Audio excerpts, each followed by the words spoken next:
Hola, ¿qué tal? Buenos días. ¿Cómo están todos? Buenos días, profe. Buenos días, profe. Buenos días. Buenos días, muy buenos días. Bien, pues si estamos listos, vamos a comenzar con el tema de hoy. Hice unos ajustes ahí al calendario de clases, ahorita al final lo vamos a comentar. Hoy vamos a ver nada más un tema que es el de conceptos básicos en patología, es el segundo tema de introducción al curso. Y ya la próxima semana, ahora sí nos vamos a meter de lleno a lo que es la materia. Bien, entonces el tema de hoy abarca varios conceptos básicos que a veces en los cursos de patología no se mencionan. Se da por hecho muchas veces y eso es algo pues negativo por parte de nosotros los patólogos, asumir que a lo mejor es un término muy sencillo o que ustedes ya lo conocen. Entonces es a lo que se enfoca la clase de hoy, aclarar algunos de los términos básicos que vamos a estar utilizando durante todo el desarrollo de la clase. Bien, entonces vamos iniciando con algunas descripciones macroscópicas. Si recuerdan de la clase pasada, hablamos sobre esto del estudio macroscópico brevemente. Dijimos que cuando hablamos de algo macroscópico es algo que podemos ver a simple vista sin necesidad de utilizar ningún instrumento, ¿sí? Ningún aparato. Entonces, la descripción macroscópica es como tal parte del estudio macroscópico, es decir, del abordaje inicial que hacemos a la pieza quirúrgica cuando llega a nuestro laboratorio, y consiste en hacer una descripción detallada, pero a la vez concisa, de lo que estamos recibiendo, del tejido que estamos recibiendo. No hacemos descripciones macroscópicas de las citologías, únicamente de las piezas quirúrgicas, o sea, del tejido, y también las podemos hacer de las muestras líquidas que se reciben para hacer en el laboratorio un extendido citológico. Por ejemplo, si nos mandan líquido de un aspirado, de un derrame pleural, bueno, vamos a decir si ese líquido es claro, si es turbio, si tiene olor fétido, si es de aspecto hemático o sanguinolento, etcétera, ¿sí? Pero ahorita nos vamos a enfocar en la descripción de los tejidos. Entonces, aquí en esta diapositiva tenemos los principales puntos que debemos mencionar cuando estemos haciendo una descripción macroscópica. Iniciando primero por la descripción de la pieza en sí, qué es lo que se recibe. Sí, si se recibe un órgano, hay que mencionarlo como tal en nuestra descripción. La descripción es una redacción que forma parte del estudio histopatológico. Entonces, se recibe, no sé, útero, se recibe vesícula biliar, se recibe riñón, referido como izquierdo o derecho, testículo, etcétera. Cuando ya se recibe nada más un fragmento de tejido, entonces sí decimos se recibe un fragmento de tejido referido como tal, ¿sí? Como biopsia hepática, como biopsia renal, un fragmento de tejido adiposo, etc. Vamos a describir las dimensiones que tiene este tejido, es decir, cuánto mide, vamos a decir cuánto pesa. En ocasiones no siempre es pertinente, por ejemplo, en las vísceras huecas, pues no nos sirve de mucho el peso. Pero en otras de órganos sólidos, por ejemplo el vaso o el hígado, bueno, un aumento de peso sí nos ayuda a sospechar en alguna patología, por ejemplo una enfermedad por depósito, sí, como la hemocromatosis. El color, si hay alguna alteración del color que sea pertinente para el diagnóstico, es decir, si vemos algunas zonas con cambio de coloración que se vea negruzco o violáceo o que se vea blanquecino, etc. Y la forma, bueno, la forma la vamos a describir cuando hablamos de fragmentos de tejido o cuando hablamos de órganos pero que tienen una alteración en la misma, ¿sí? Si recibimos un riñón que tiene una morfología normal, no tiene caso decir que tiene forma de riñón o que tiene forma de un pequeño así frijolito o un haba, no tiene caso decir la forma o describirla si esta es normal. Y vamos a describir también las alteraciones. Eso es en lo que nos vamos a enfocar más en nuestra redacción. Si presenta edema, congestión, hemorragia, vamos a ver qué es todo esto ya a detalle en las siguientes clases, pero a lo mejor ya han escuchado estos temas, ¿sí? Edema o hinchazón del tejido. Si lo vemos congestivo, es decir, que se vea como un tono más violáceo. Si tiene zonas de sangrado, si vemos ulceración de la superficie, por ejemplo, si recibimos un segmento de intestino que a lo mejor fue extraído por una... Es muy común ahí en el servicio que recibamos por impactos de arma de fuego. Entonces ese intestino va a estar edematoso, se va a ver congestivo, va a tener zonas de hemorragia, va a tener ruptura de la pared, etcétera.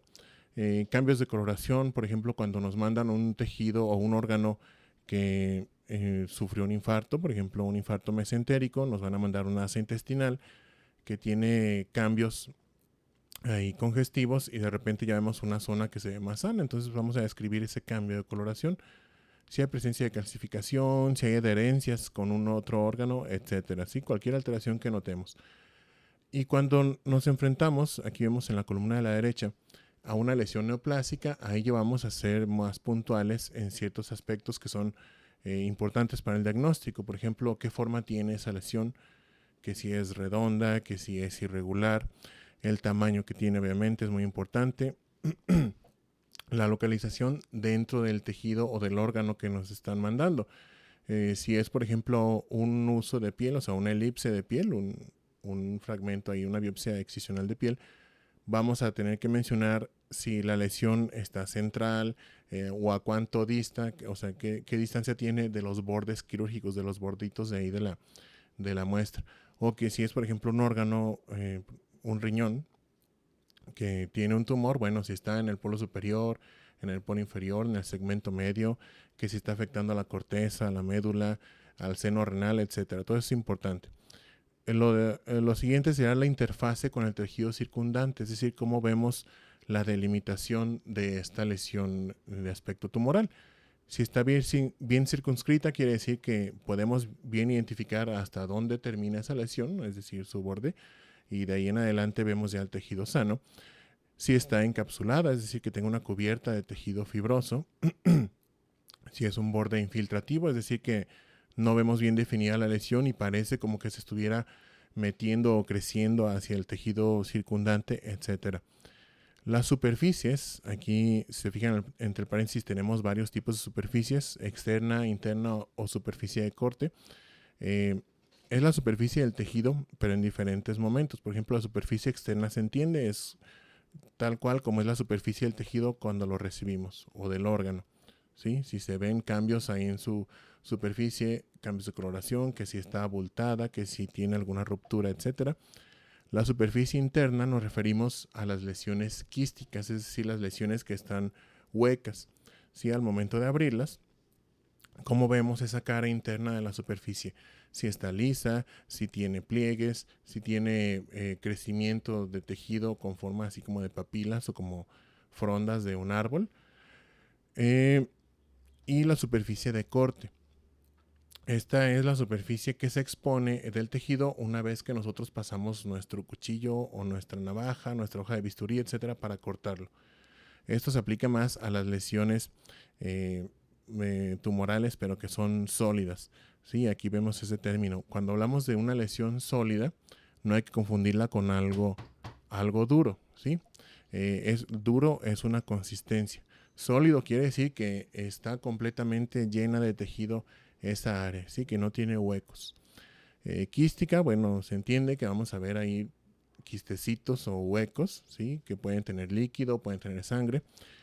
Papilar se refiere al crecimiento del tejido formando como frondas, como las ramas de un arbusto o de un árbol, que si está remolinada, por ejemplo, en los leiomiomas vemos eso, que en la superficie del tejido está sólida, pero vemos ahí un patrón como si estuvieran dibujados ahí remolinitos en la superficie. Si está lisa, si está irregular, que veamos muchos cambios ahí en la superficie, o sea, que se ven abultamientos, nodular, etcétera. Sí, hay muchos términos que vamos a mencionar en el curso y conforme vayan viendo las imágenes, ahorita no vamos a ver imágenes de todo, se van a ir familiarizando con ellos. El color, al igual que cuando hablamos del color del tejido, el color del tumor también vamos a describir únicamente lo que es pertinente. No vamos a mencionar toda la gama de colores de un tumor, por ejemplo, porque no nos va a servir de mucho. No hay como que un color específico que se asocie a un tumor, ¿sí? Salvo algunas excepciones, por ejemplo el melanoma maligno, bueno, ese sí está asociado al pigmento melánico que vamos a ver de color café oscuro o negro. Pero fuera de eso, bueno, vamos a describir si hay, por ejemplo, cambios de color, que es un tumor en general, lo vemos amarillo, bueno, vamos a decir de color amarillento, y ya si le vemos, por ejemplo, zonas blanquecinas, bueno, decimos con zonas blanquecinas y listo, no tenemos que mencionar que tiene zonas amarillas y zonas naranjas y zonas cafés y zonas grises, porque eso no nos va a servir de mucho. La consistencia es cómo se siente al palparlo, el tejido. Ahí sí entra la consistencia dura, ¿sí? Dura sería como una lesión ósea. Cuando palpamos nosotros una lesión que tiene más la consistencia del músculo, entonces decimos una consistencia firme. Y cuando palpamos, por ejemplo, la lesión de grasa, decimos que es una consistencia blanda, ¿sí? Tenemos esos tres tipos de consistencia. Hay algunas otras especiales, por ejemplo, cuando recibimos un fragmento de pulmón que se palpa, bueno, a veces le llaman a algunos autores que tiene una consistencia crepitante, ¿sí? Porque se escucha como si palparan o como si presionaran una esponja.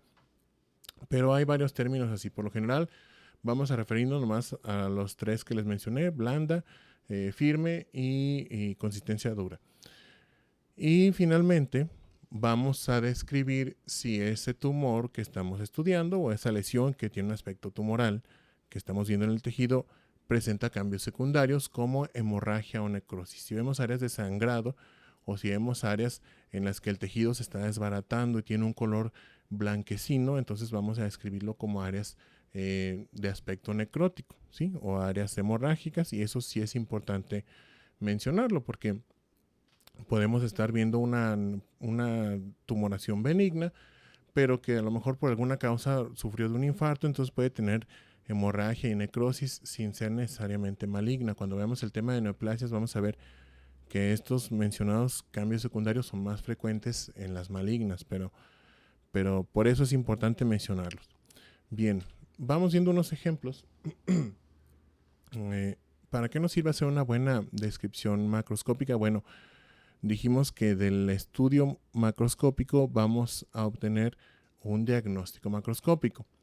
Entonces, el diagnóstico macroscópico es un diagnóstico provisional, entre comillas, que nos va a orientar a los patólogos hacia qué vamos a buscar en la laminilla, ¿sí? O en las laminillas que tengamos ya del tejido procesado, cuando las estemos viendo al microscopio. Entonces, les dije que era muy importante hacerlo de forma adecuada porque la mayoría de las veces, poquito más del 90%, va a coincidir con el diagnóstico del microscopio, obviamente cuando se hace bien a conciencia. Entonces, ¿qué estamos viendo aquí? Esta es la superficie interna de una vesícula biliar. Esto que vemos de color verde con un moteado amarillento es la mucosa. Y estas pequeñas esferas de color amarillo muy brillante son litos, ¿sí? O piedritas de ahí de la vesícula. Este es un caso de una colelitiasis, una enfermedad en la que se forman piedras de colesterol principalmente, aunque pueden ser de otros componentes, ahí dentro de la vesícula. Y la mucosa de la vesícula aquí presenta un cambio que es muy característico de una condición que no es necesariamente patológica. La mucosa de la vesícula biliar normalmente tiene un aspecto, le decimos aterciopelado. Yo creo que todos conocen el terciopelo. Se ve como si tuviera muchos pelitos así muy finitos y es de un color verde muy intenso, como vemos aquí en el fondo. Pero esta tiene un puntillo amarillento. Ese puntillo amarillento es sugestivo de una condición que se llama colesterolosis. Entonces, cuando nosotros vemos esto, ya esperamos encontrar en la laminilla eso que se llama colesterolosis. Y aquí lo estamos viendo ya cuando vemos el corte histológico. Vemos aquí un fragmento o una zona de la mucosa de la vesícula biliar. Está revestida, aquí vemos, por las células epiteliales cilíndricas que forman el epitelio de esta mucosa. Y aquí dentro de la lámina propia, ¿sí? Todo este grupo grande que vemos aquí, se ven células que tienen un citoplasma claro, o sea, se ve como de color blanco, y tienen en el citoplasma, se observa como si fuera una esponja o como si fuera espuma. ¿Sí? Es un citoplasma que le decimos nosotros espumoso. Estas células de aquí vamos a delimitar una nada más, ahí está. Esas células son macrófagos, ¿sí? Son macrófagos espumosos que están ahí en la lámina propia de la vesícula biliar, de la mucosa de la vesícula, perdón, y están ingiriendo colesterol. Como no lo pueden destruir o degradar por completo, se les queda acumulado en su citoplasma y les da ese aspecto, ¿sí? De ser células que tienen un citoplasma espumoso. Otro ejemplo, bueno, este es un segmento de intestino grueso, un segmento de colon. Aquí en esta parte que estoy señalando vemos la válvula ileocecal. Entonces esta es la porción del ciego y aquí empieza el colon ascendente. Y entonces conforme avanzamos en esta dirección nos vamos desplazando hacia la porción más distal del colon. Y vemos que la mucosa, bueno, a partir de aquí más o menos de donde está la transición entre colon ascendente y transverso, tiene un aspecto diferente al que se ve aquí en el área del ciego. ¿Sí? Vemos una coloración rojiza. La superficie ya no tiene estos pliegues así transversales, la vemos más bien abultada, formando múltiples nódulos. Entonces, este es una imagen que nos sugiere que hay un cambio inflamatorio, o una patología inflamatoria en el colon. Al ver esto no vamos a pensar, por ejemplo, en un cáncer de colon, ¿sí? Para eso también nos sirve el estudio macroscópico, para no estar adivinando qué es lo que podrá tener este paciente. Si vemos esto no vamos a pensar en un tumor. ¿Por qué? Bueno, porque un tumor lo esperaríamos ver localizado, no así afectando una gran porción del colon. Además que la arquitectura no se ve tan modificada, sino que vemos cambios principalmente en la mucosa. Esas zonas de hemorragia, zonas de ulceración. Aquí vemos un área de ulceración donde la mucosa ya se desprendió, se ve como un color más pálido. En esta zona, miren aquí, esta es una zona de ulceración. Entonces tiene múltiples zonas de ulceración. Vemos también que a partir de aquí en adelante toda la mucosa está afectada, ya no vemos áreas sanas. Entonces al ver esto nosotros vamos a pensar en que debemos descartar una colitis ulcerativa crónica indeterminada o CUSI, ¿sí? Porque este es el patrón de afectación que tiene. Esta la vamos a ver ya a detalle en el capítulo de patología gastrointestinal. Entonces, ¿qué esperaríamos ver en los cortes histológicos? Bueno, principalmente mucha inflamación. Como lo vemos aquí, estas son criptas de la mucosa colónica, todas estas formaciones que parecen glándulas de células epiteliales, están dentro de la lámina propia de la mucosa y vemos que tanto en la lámina propia como en la luz de esas criptas hay muchas células. Sí, ahorita nada más traten de distinguir cada una de estas bolitas de color morado es un núcleo de una célula. Si vemos muchas de estas bolitas, hay muchas células. Entonces, aquí vemos muchas células que son son células, inflamatorias. Hay inflamación severa aquí en el colon. Entonces, va coincidiendo el diagnóstico macro con el micro. Otro ejemplo, ya un poquito más rápido, esta es una lesión quística del ovario. ¿Sí? Por acá está el ovario residual y toda esta es la lesión quística que vemos que está septada o trabeculada, si está dividida en dos. Entonces, les dije, vamos a describir en el caso de las lesiones quísticas la superficie interna. En las lesiones ováricas y en la mayoría de las lesiones quísticas es muy importante ver una superficie lisita como lo vemos aquí, ¿sí? Vemos una superficie lisa completamente en el interior. Eso nos orienta a pensar en una lesión benigna. La más común que vemos así de este tipo quística y ya de este tamaño sería un cistoadenoma del ovario, que es una lesión, una neoplasia benigna, ¿sí? del ovario que está conformada por un quiste así de gran tamaño que está revestido por un epitelio cilíndrico simple. Aquí lo estamos viendo, el epitelio que reviste esta cavidad o esta superficie interna.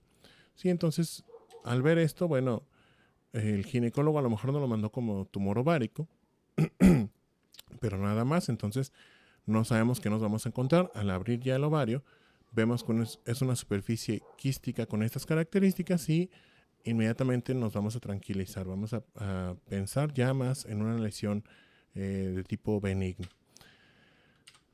un ejemplo más. Este es un testículo que tiene aquí una nodulación de color blanquecino. Yo creo que todos la pueden notar. Todo esto que vemos más amarillento y de un aspecto granular, le decimos como si fueran granitos así de sal molida o de azúcar. Es una superficie granular de color amarillento. Ese es el parénquima testicular, ¿sí? Todo esto es lo que forma el tejido, vamos, del testículo.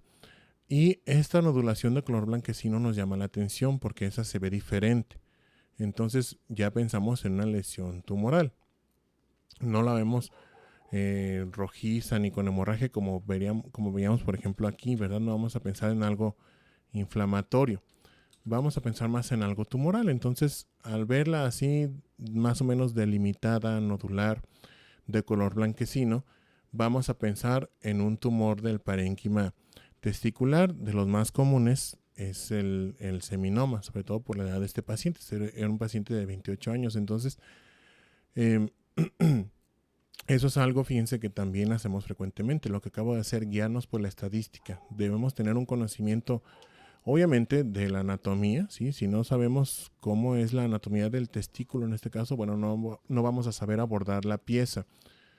Pero también necesitamos saber de estadística. Si ya estamos viendo una lesión que parece un tumor, ok, ¿cuáles son los tumores más frecuentes y cómo se ven? En este caso, el seminoma, cuando está en una etapa temprana, se puede ver así. Ya cuando lo vemos más avanzado, empieza a ver, se ve obviamente más grande y empieza a tener muchas áreas de sangrado y de necrosis. En este caso no lo es. Y ya, bueno, con el diagnóstico de seminoma en mente, ¿qué hacemos?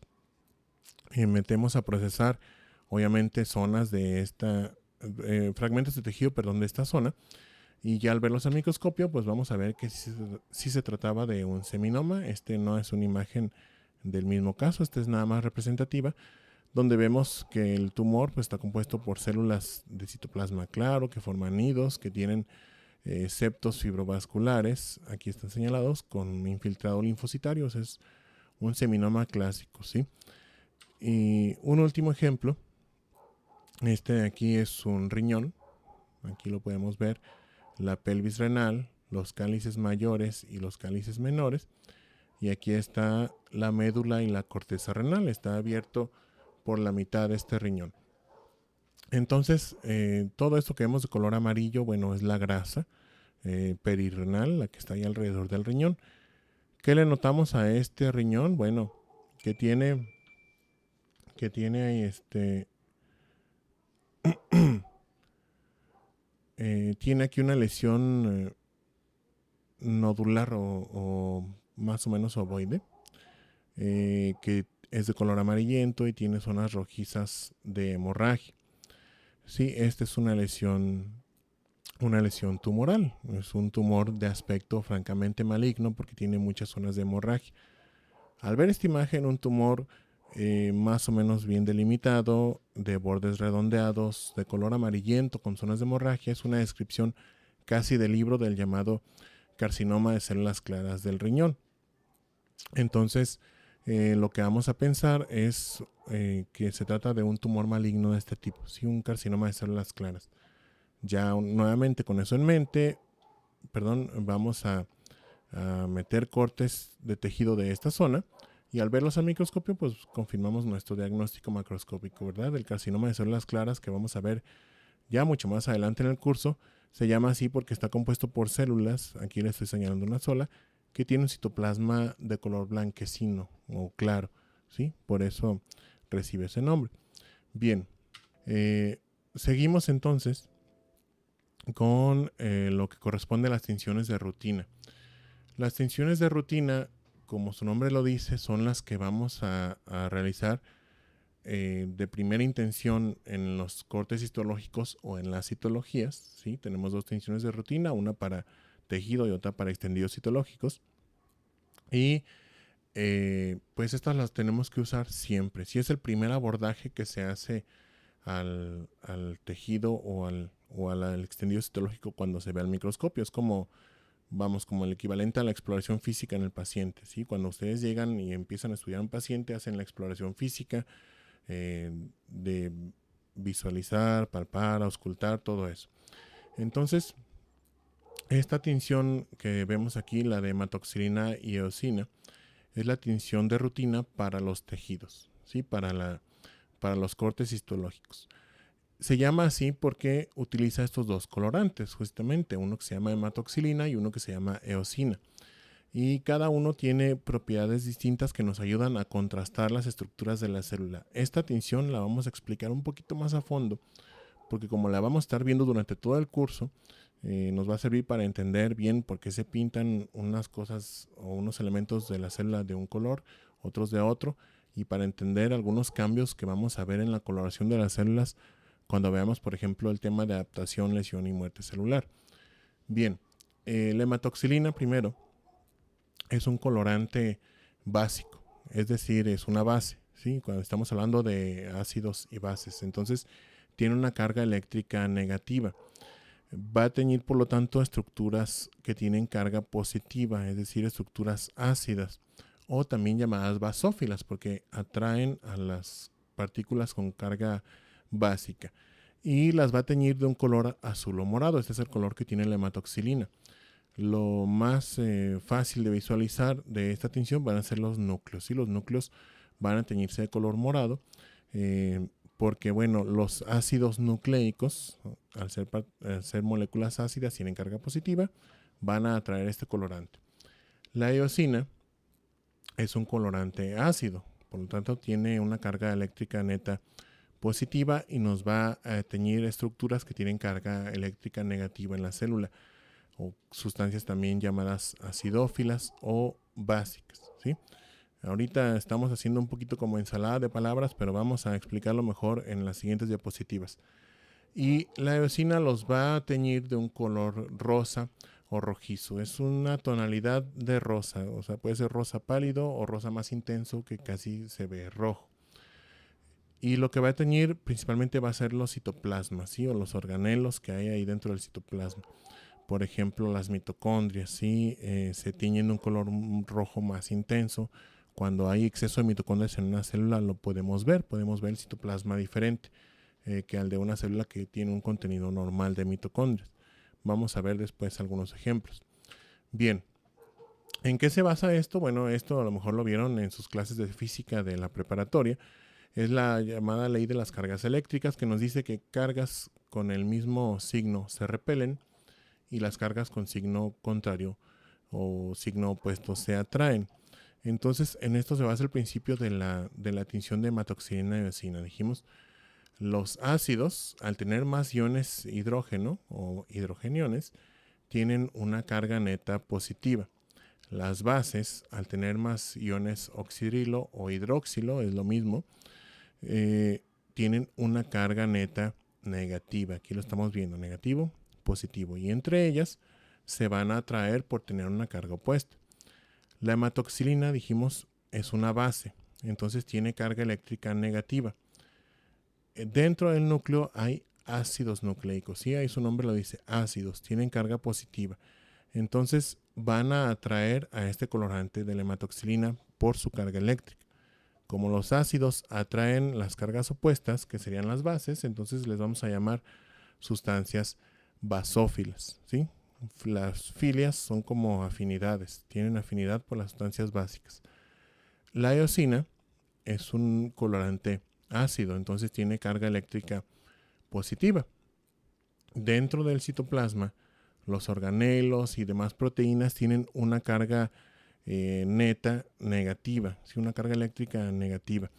Entonces son bases. Como son bases, van a atraer a las partículas o a las moléculas de la carga eléctrica opuesta, que en este caso serían a los ácidos. Como atraen a los ácidos, se llaman acidófilas. Entonces, cuando estamos describiendo una tinción de hematoxilina y eosina, vamos a decir, cuando vemos una coloración más morada o azul, vamos a decir que es una zona basófila. Por ejemplo, podemos ver células con el citoplasma un poquito más morado, entonces decimos que son células con citoplasma basófilo.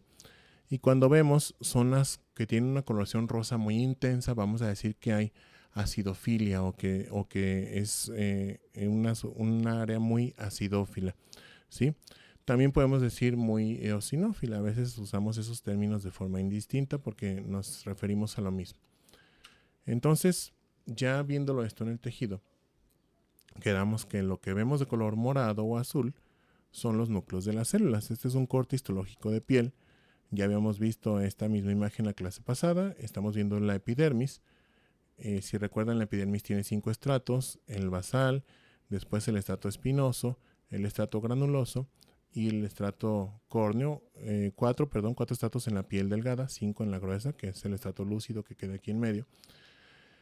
Y bueno, aquí podemos ver ahora sí, si ya sabemos que de color morado se van a pintar los núcleos. Cada una de estas esferas de color morado es un núcleo de una célula, por lo tanto representa una célula individual.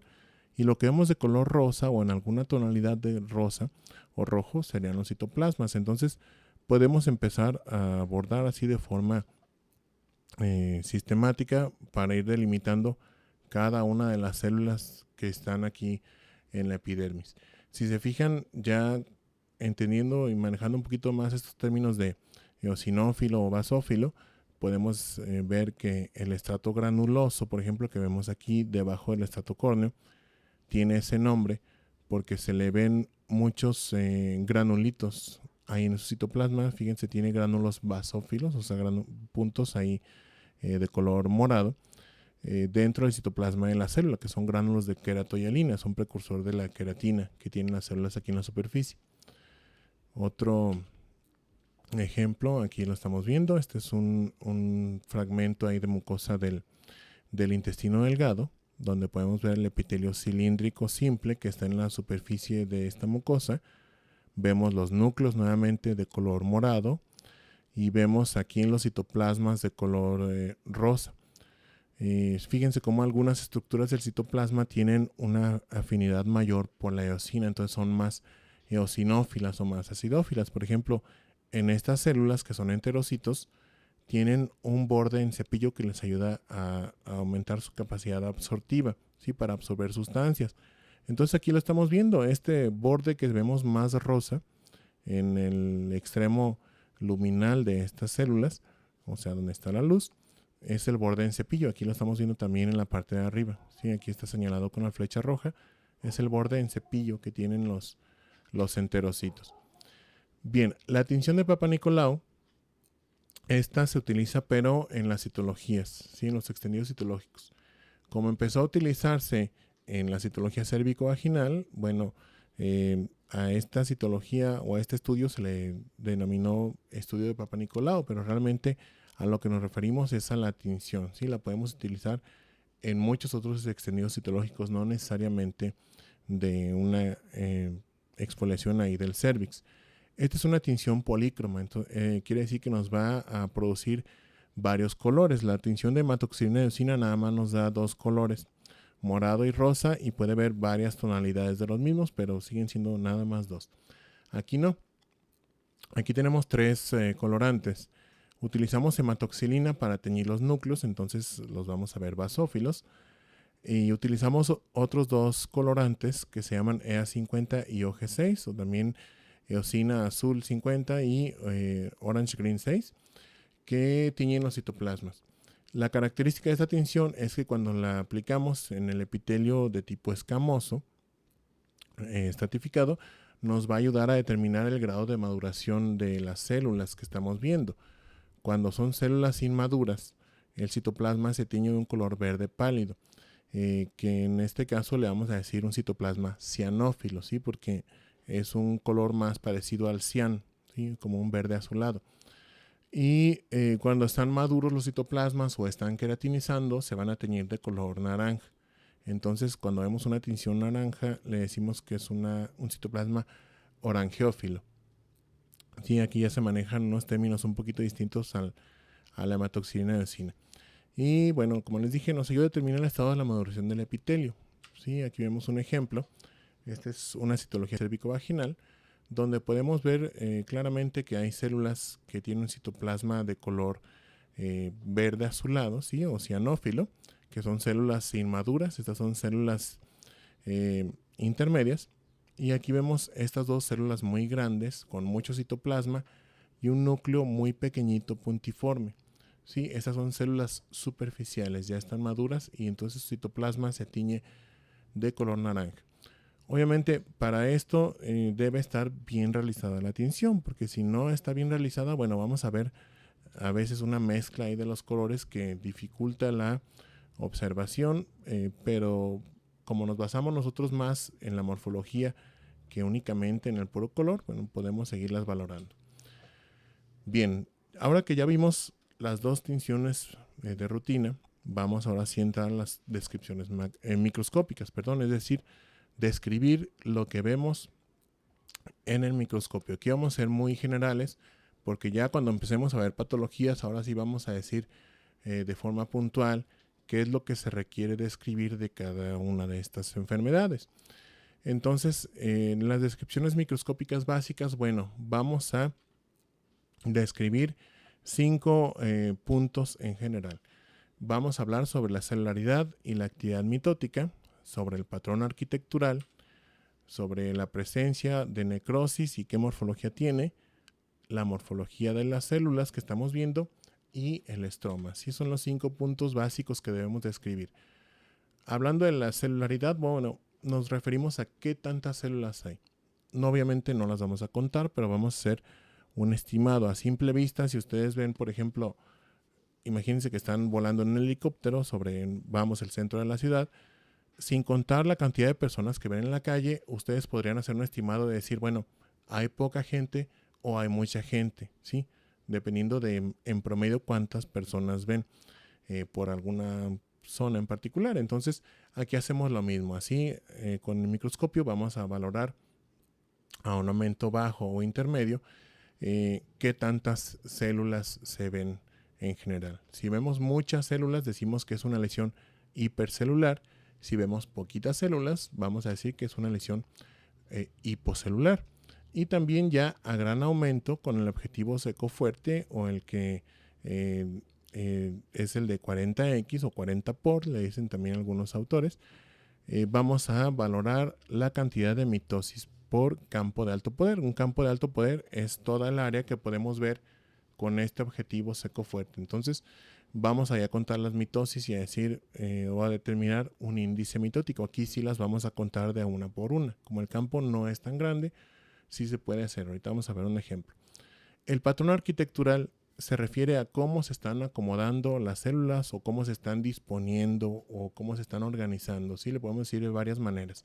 Es decir, cómo se acomodan, que si están una al lado de la otra, que se están formando filas, que se están formando glándulas, etcétera. Aquí tenemos algunos de los patrones que podemos ver con mayor frecuencia, pero hay muchos más, que el patrón anidado, basaloide, cribiforme, fascicular, glandular, etcétera. Ahorita vamos a ver imágenes para que los entiendan. La necrosis, bueno, cuando encontramos necrosis debemos mencionar su morfología. En el siguiente, cuando veamos el tema, la siguiente semana de adaptación, lesión y muerte celular, vamos a hablar sobre la necrosis. Entonces, la necrosis puede tener patrones morfológicos, ¿sí? Hay que necrosis coagulativa, licuefactiva, necrosis gaseosa, etcétera. Vamos a ver qué es todo eso la próxima semana. Entonces, cuando vemos necrosis debemos mencionar si es de alguno de esos tipos específicos, ¿sí? Porque a veces se van a asociar a ciertas patologías. Por ejemplo, hay un tumor del sistema nervioso central que vamos a ver ya hasta el final de la materia, en la última clase, sí, que se llama glioblastoma. Antes le decían glioblastoma multiforme, que hace un tipo particular de necrosis, le llaman necrosis geográfica, porque las zonas de necrosis tienen formas ahí como muy elaboradas, como si fueran los continentes en un mapa, y que tiene aparte una formación que le llaman en empalizada periférica. Las células del tumor se ponen alrededor del área de necrosis, formando como las tablitas de una cerca. Entonces, son patrones ya muy específicos que debemos describir si los vemos. Después nos vamos a pasar a la morfología de las células. Esto ya es como que el detalle más fino de lo que estamos viendo al microscopio. Que si las células son pequeñas o son grandes, qué forma tienen, si son células redondeadas, poliédricas, si son alargadas, etcétera. Los núcleos después, si son núcleos redondos, si son núcleos ovoides o si tienen muchas formas y tamaños distintos. la cromatina, es decir, cómo se ve en general el contenido de ácidos nucleicos dentro del núcleo, es lo que se va a pintar con la hematoxilina. Entonces ahorita vamos a ver algunos ejemplos de cómo se puede ver la cromatina.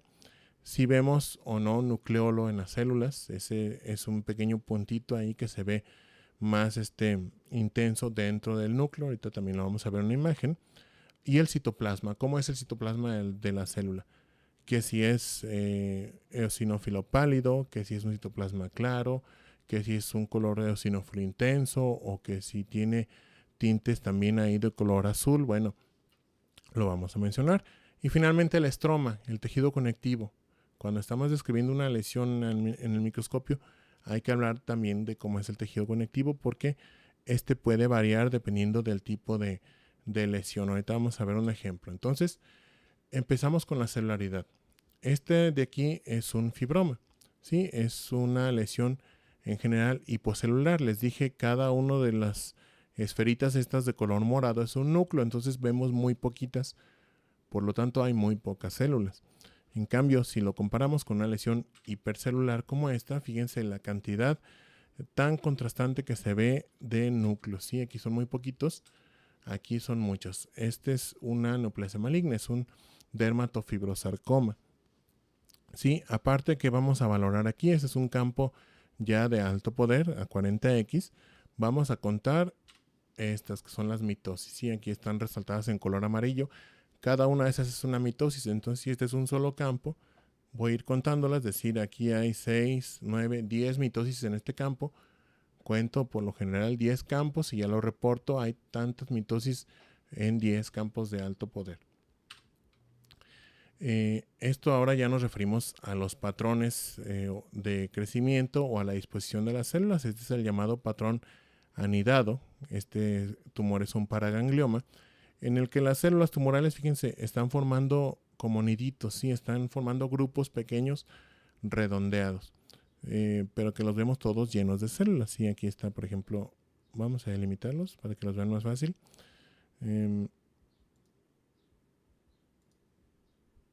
Aquí está un nido. Este es otro nido. Aquí está otro. Y cada uno de esos son pequeños niditos, ¿sí? de las células de este tumor. Por eso patrón anidado. Este otro es un patrón llamado basaloide. Le llaman así porque se parece al que vemos por dos razones. Se parece mucho al que vemos en el carcinoma vasocelular, pero aparte, bueno, este carcinoma es un tumor de la piel que vamos a ver también ya mucho más adelante, pero aparte las células tienen una morfología que las hace parecerse a las células justamente del estrato basal de la epidermis, por eso un patrón basaloide. Y aparte este tiene un cambio que se llama empalizada periférica. Fíjense bien, vamos a delimitar todo esto de aquí. Al lado izquierdo de esa línea son las células tumorales, del lado derecho es el tejido conectivo o el estroma. Pero si se fijan bien, aquí en la periferia de este nidito de células tumorales hay una fila de células más o menos que le estoy delimitando, en el que las vemos a todas paralelas entre sí, formando como las tablitas de una cerca. Esta es una empalizada, sí, es una empalizada periférica, está en la periferia de este nódulo. Entonces eso también es muy característico de este tumor que estamos viendo, que es el carcinoma vasocelular de la piel. El patrón cribiforme se refiere a que las células adoptan una forma parecida a la de una coladera. Una criba es una coladera, ¿sí? De ahí viene el nombre de este patrón. Vemos un grupo de células que tiene en su interior múltiples orificios o pseudolúmenes, les decimos, como si fueran luces de ductos ahí. Este es un carcinoma in situ de la mama. A ver, perdón, pregunta César Arturo, ¿cuál era el nombre? No sé de cuál de las imágenes te referirás, César. No, de la que sigue es que dijo nombre de que parecían como coladera y no lo... Una criba. Criba, de ahí viene el nombre de cribiforme. ¿Sí? Criba o coladera es lo mismo.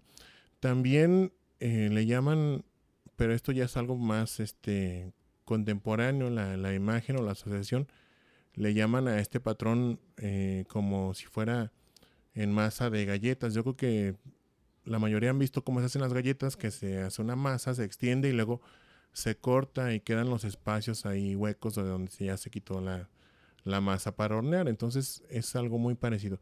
Si se fijan bien, en la patología hay que usar mucho también la imaginación para asociar las imágenes que vemos al microscopio con algo ya conocido por nosotros. ¿Sí? Al primer patólogo que escribió esto, bueno, se la figuró al ser una superficie con muchos agujeros, como a una coladera, ¿sí? O a una criba. Este otro patrón es el patrón fascicular. Este es de un leiomioma. El leiomioma es un tumor benigno.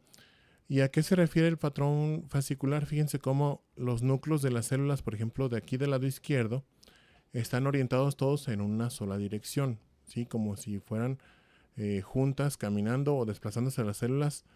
Obviamente no están desplazando, pues, pero es como que están todas mirando hacia el mismo lado, ¿sí? De repente vemos acá del lado derecho otro grupo de células que están haciendo como un caminito ondulante. Aquí en el extremo de la derecha, en la esquina inferior derecha de la imagen, vemos de repente otras células que se ven ya más redonditas, ¿sí? El patrón fascicular se refiere a que las células forman grupos o fascículos que se van entrelazando entre sí. Entonces, un grupo de células se van todas juntas en una dirección. Después, otro grupo de células viaja en otra dirección o se dispone en otra dirección que puede cruzarse a veces. Estas que vemos aquí en la esquina inferior derecha, por ejemplo, es porque hicieron un desplazamiento o una disposición de esta manera. Entonces, al cortarlas, pues vemos únicamente como la parte, el grosor o el espesor de las células. Y aquí estamos viendo las células cortadas a lo largo. Para lo que se refiere a este patrón fascicular es que se forman haces de células que se van entrelazando entre sí. El patrón glandular, ¿sí? Su nombre lo dice, pues vamos a ver formación de glándulas. Aquí estamos viendo estas celulitas están formando glándulas. Yo creo que todos ya tienen más o menos mentalmente la imagen de cómo se ve una glándula, pero vamos aquí a delimitar una. Esta es una glandulita. Aquí estamos viendo otra, ¿sí? Este es un cáncer de próstata. Y en este, pues, muchas veces predomina este tipo de patrón. Ya cuando veamos las neoplasias, vamos a ver que en las neoplasias malignas podemos ver distintos patrones de estos que estamos mencionando. Pero aquí, bueno, pues el patrón glandular es bien evidente. Las células tumorales, todas estas son células malignas, se están organizando formando glándulas. El patrón estoriforme recibe ese nombre. Este es, estoriforme es un anglicismo que se refiere a los rehiletes, ¿sí? Que conocemos todos. Fíjense bien cómo las células forman grupos pequeñitos que se van entrecruzando. Aquí más o menos podemos ver un grupo así bien. Fíjense cómo hay células que están aquí con esta alineación, luego otras acá así, luego otras acá así y luego estas así. ¿Sí? Como si fueran el rehilete que estamos viendo aquí en la esquina superior de la derecha. Y este, bueno, es un dermatofibrosarcoma. ¿Por qué nos sirve? Si se fijan, en todas estas imágenes le estoy poniendo el tumor que es, porque nos sirve conocer a nosotros el patrón de crecimiento que podemos ver en una tumoración para ayudarnos al diagnóstico. Si nos mandan una lesión que dicen es un nódulo subcutáneo que está en el antebrazo, que tiene 6 meses de evolución y ya ha aumentado de tamaño, bueno, si nosotros hacemos los cortes y vemos esto, vamos a pensar en un dermatofibrosarcoma, porque este es el patrón que más comúnmente se ve en este tumor. ¿Sí? No vamos a pensar en algo benigno, porque aparte lo vemos hipercelular, ya vimos que es eso. Vamos a ver también mitosis seguramente, y tiene este acomodo, las células tienen este acomodo con un patrón estoriforme. El patrón papilar, este es un carcinoma papilar de la tiroides. El patrón papilar se llama así porque se forman papilas que van a estar revestidas por células, en este caso tumorales. Una papila sería cualquiera de estas formaciones. Por ejemplo, aquí estamos delimitando una. Y para que me entiendan de una vez qué es una papila. Una papila es una estructura, vamos a dibujar aquí del lado izquierdo, una estructura compuesta por tres elementos principales. Primero tenemos un tallo fibrovascular, aquí estamos representando el tejido fibroso. Después vamos a tener aquí también vasitos sanguíneos, ¿sí? Este es el tallo de la papila. Y todo este tallo va a estar revestido por células epiteliales, ¿sí? Que pueden ser del epitelio el que sea cilíndrico, cúbico, puede ser epitelio escamoso, pero va a estar revestida toda por células epiteliales. Aquí más o menos ahí está el dibujito para que me entiendan. Entonces fíjense cómo esta que les señalé con el círculo amarillo tiene estos componentes. En la parte central vemos ahí puntitos de color rojo que son eritrocitos porque hay vasos sanguíneos ahí, y las células del epitelio, en este caso neoplásico, aquí las estoy delimitando, serían estas, ¿sí? Las que están revistiendo la papila. Si no tenemos esos elementos, no es una papila, porque también tenemos el patrón llamado pseudopapilar o micropapilar, en el que no se tiene este tallo fibrovascular. Otro patrón también que se ve ahí muy característico de algunas lesiones, este es de un fibrosarcoma. El patrón en herringbone, en inglés, o también llamado en espinas de pescado, donde las células, fíjense bien cómo están formando o se disponen formando ángulos más o menos de 45 grados, como vemos en las espinas de pescado o en el llamado patrón en herringbone que vemos, por ejemplo, a veces en ladrillos, en pisos o incluso en la tela de algunas prendas, ¿sí? Este es un patrón inspirado en eso, en las espinas del pescado. Y así lo podemos ver en algunos tumores. El fibrosarcoma es el más común en el que vamos a ver este patrón. Finalmente, el patrón trabecular.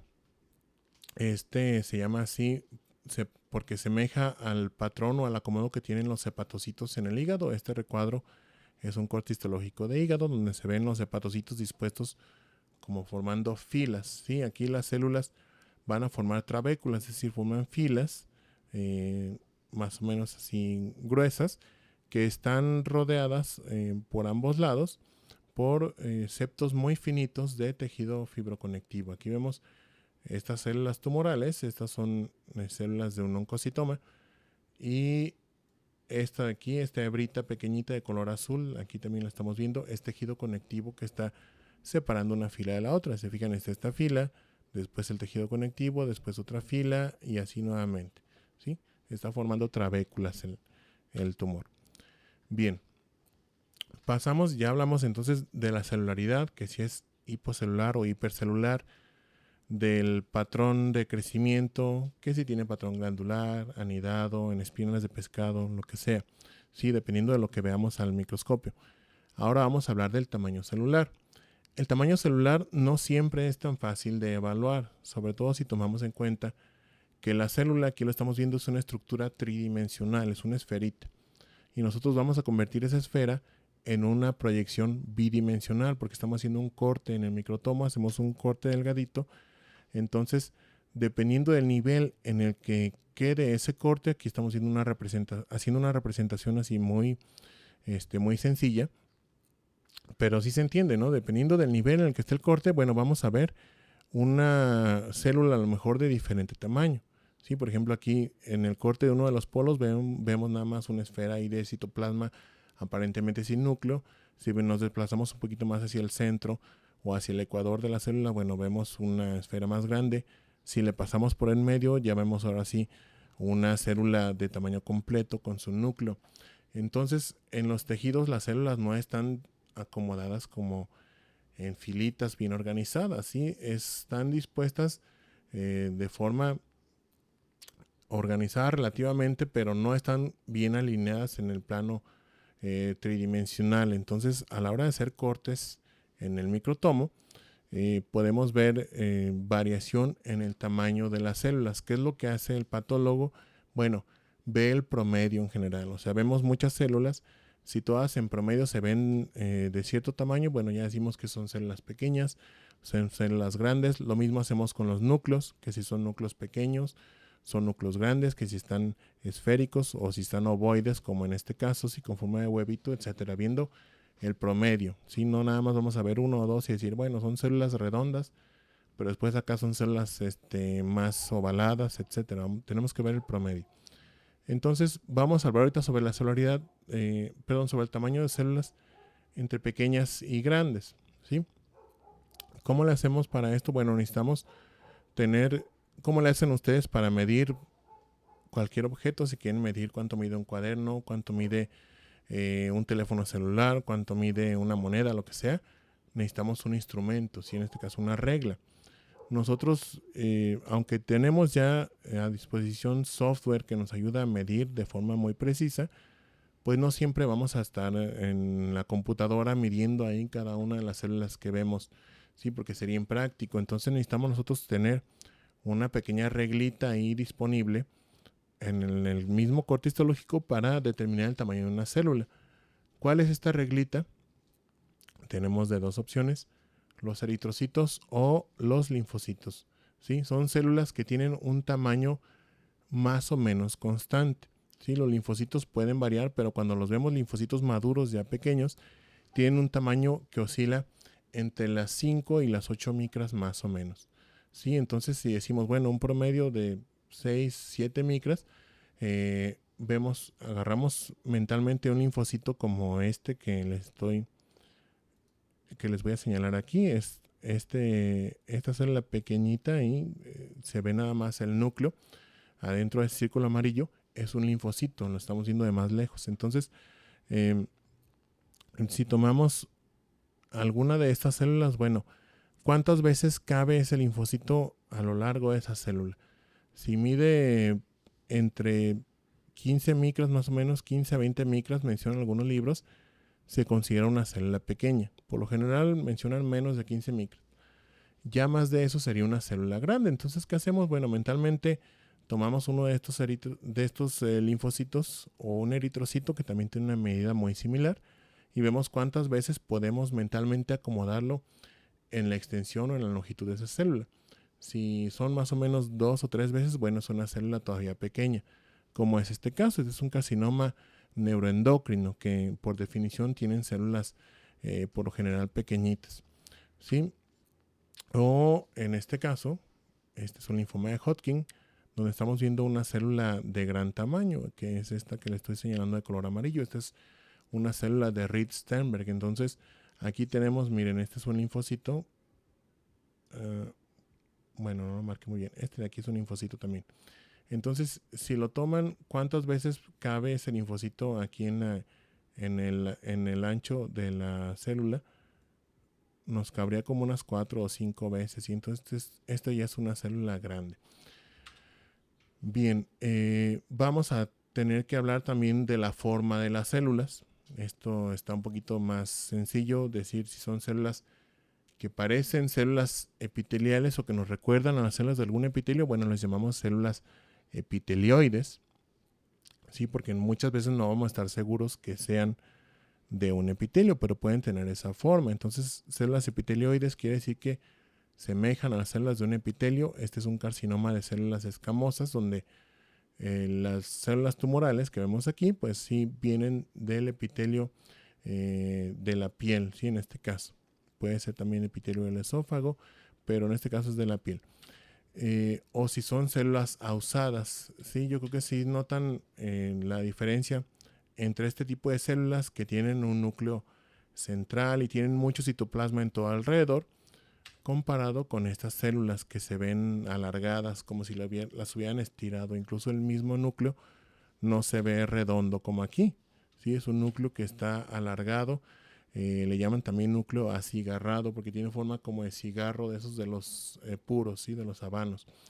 Entonces, fíjense bien cómo estas son células alargadas o fusiformes, también les llaman así. Este es un leiomyomoterino, una neoplasia benigna del útero.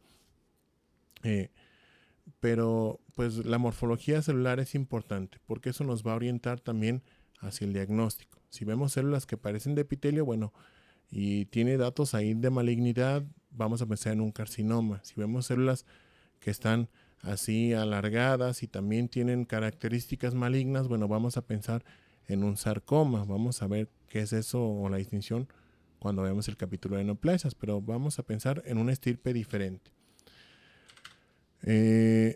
Y también, bueno, vamos a hablar de características ya del núcleo, sí, a gran aumento. Por ejemplo, la cromatina, es decir, cómo se ve organizado más o menos el material que está allá dentro del núcleo, esa es la cromatina. Algunas células tienen un patrón de cromatina muy característico. Por ejemplo, esta es una célula plasmática y tiene una cromatina que se ve frecuentemente, recibe 3 nombrecitos. Le llaman algunos autores cromatina en cara de reloj. Si se imaginan un reloj de manecillas, bueno, a veces aquí uno con mucha imaginación se puede imaginar las manecillas y como si fueran aquí los números de un reloj. También le llaman en rueda de carreta, como si fueran cada una de estas zonas más claritas que se ven, los rayos de la rueda de una carreta.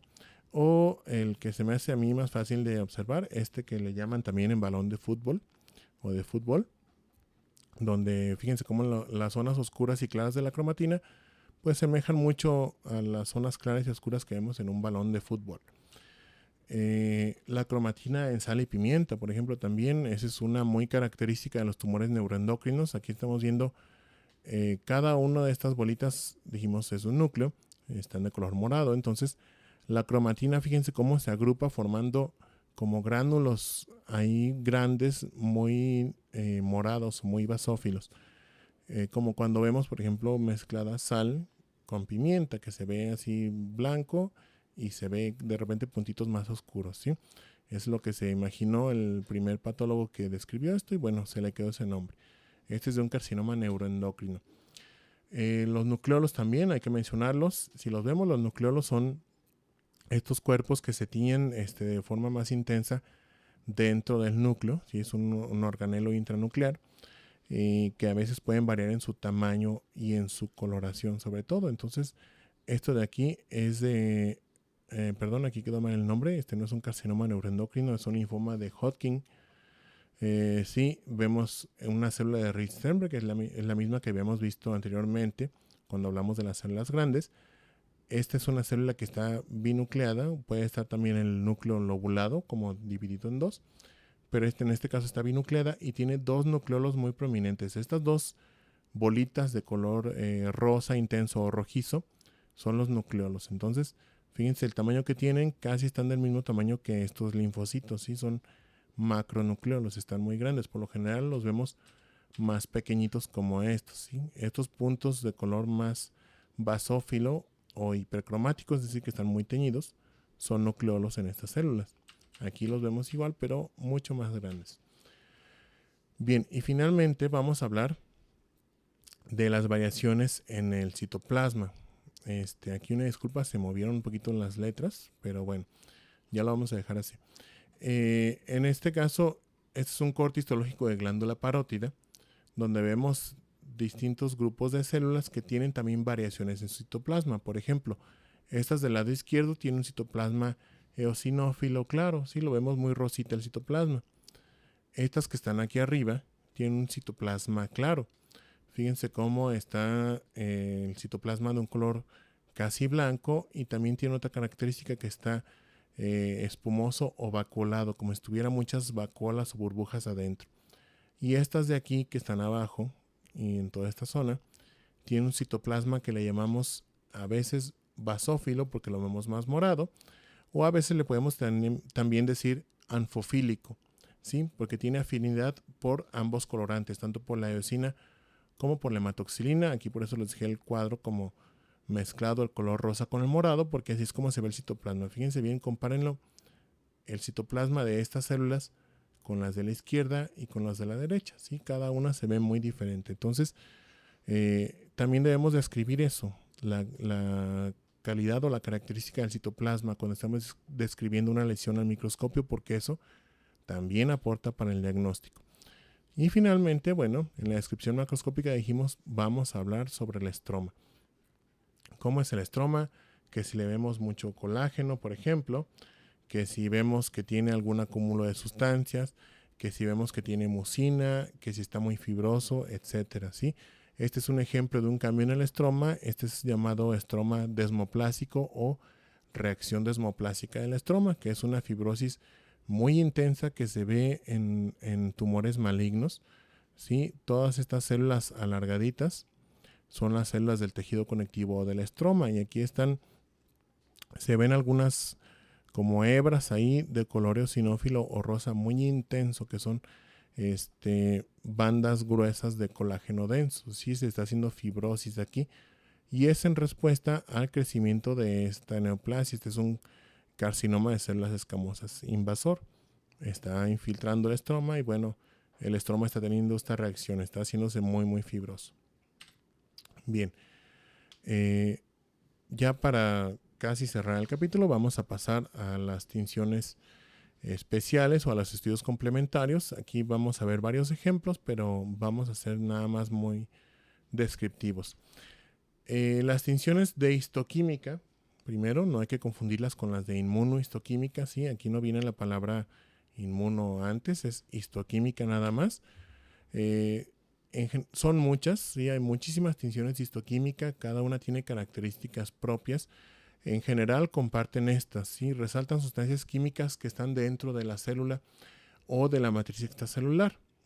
Pueden ser colágeno, mucinas ácidas, mucinas básicas, membrana basal, depósitos de hierro, depósitos de cobre. Hay muchas, ¿sí? Pueden resaltar alguna sustancia química en particular.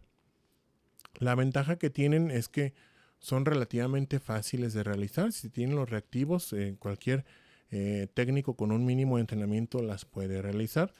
No son costosas por lo general, salvo algunas excepciones. Las tinciones que llevan impregnación con plata, bueno, esas sí son caras.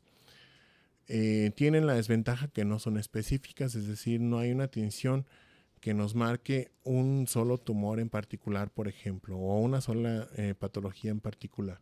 ¿Sí? Las podemos ver positivas, varias tinciones en muchas patologías distintas. Y bueno, una característica bien importante que es, esta es pregunta de examen y de postvaloración, tanto para estas como las siguientes que vamos a ver, las inmunotinciones, se requiere siempre la tinción de rutina para una adecuada interpretación. ¿Sí? Necesitamos tener una laminilla con nuestra tinción especial, la que sea, y también al mismo tiempo para valorar necesitamos la laminilla con la tinción de rutina, la tinción de hematoxilina y eosina en el caso de los tejidos, para poder valorarla de forma adecuada. Vemos entonces unos ejemplos. Esta es la tinción de PAS o de ácido periódico de Schiff, estas son las siglas en inglés, que esta, bueno, nos tiene glucógeno, nos resalta también las mucinas básicas y membranas basales. Aquí la estamos aplicando en un corte histológico de riñón y nos está señalando, bueno, todo lo que vemos de color rosa más intenso o fuchsia es lo que está positivo, le decimos PAS positivo. Entonces está señalándonos aquí en por ejemplo, en este glomérulo, las membranas basales y el mesangio, o en los túbulos, la membrana basal de los túbulos, ¿sí? La está pintando de un color rosa muy intenso. Esta tinción se puede combinar con otro colorante, que es el azul alcián o azul alciano. Entonces se hace una tinción combinada que se llama así, PAS azul alcián. Y esta nos ayuda a distinguir, por ejemplo, tipos de mucinas. Las mucinas básicas se van a teñir con la tinción de PAS, las mucinas ácidas se tiñen con la tinción de azul alcián. Entonces, como aplicamos las dos en el mismo corte, vamos a ver en el tejido, por ejemplo, dónde hay un tipo de mucina y dónde hay otro tipo. Y aquí tenemos un ejemplo. Este es un esófago de Barrett, donde vemos de color rosa muy intenso o fuchsia, aquí en la parte superior de la imagen, las células, perdón, no es esófago de Barrett, es metaplasia intestinal en el estómago.